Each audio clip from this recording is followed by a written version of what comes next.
Hi friends, please subscribe to Amravati Media and press the bell icon for more latest updates.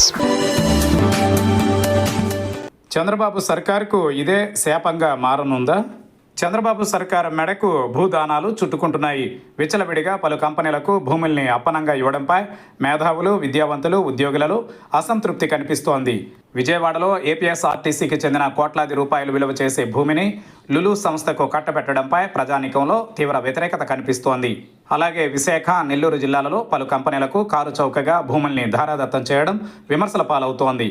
ఇదేమంటే నిరుద్యోగులకు ఉద్యోగ, ఉపాధి అవకాశాలను కల్పించాలని, పరిశ్రమలకు ప్రోత్సాహం కల్పిస్తూ ఉంటే విమర్శలు చేస్తారా అని ప్రభుత్వం, దాని అనుకూల మీడియా ఎదురుదాడి చేస్తున్నాయి. అయితే కంపెనీలకు ఇస్తున్న భూ విలువతో పోల్చుకుంటే అవి పెడుతున్న పెట్టుబడులు తక్కువ కావడమే విమర్శలకు బలం కలిగిస్తున్నాయి.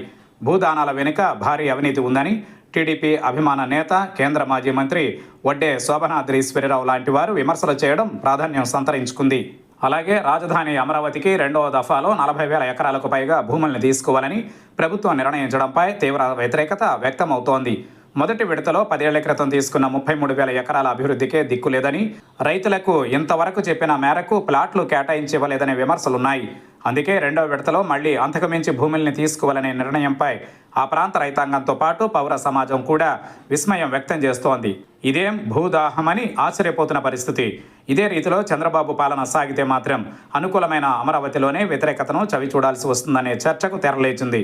మరీ ముఖ్యంగా పరిశ్రమలను ప్రోత్సహించే పేరుతో అనుకూల కంపెనీలకు భూముల్ని ఇష్టానురీతిలో కట్టబెడుతూ పోతే చివరికి అవే ప్రభుత్వంపై వ్యతిరేకతను పెంచే ప్రమాదం లేకపోలేదు. ఈ వాస్తవాలన్నీ గమనించి చంద్రబాబు సర్కార్ మెలిగితే మంచిది.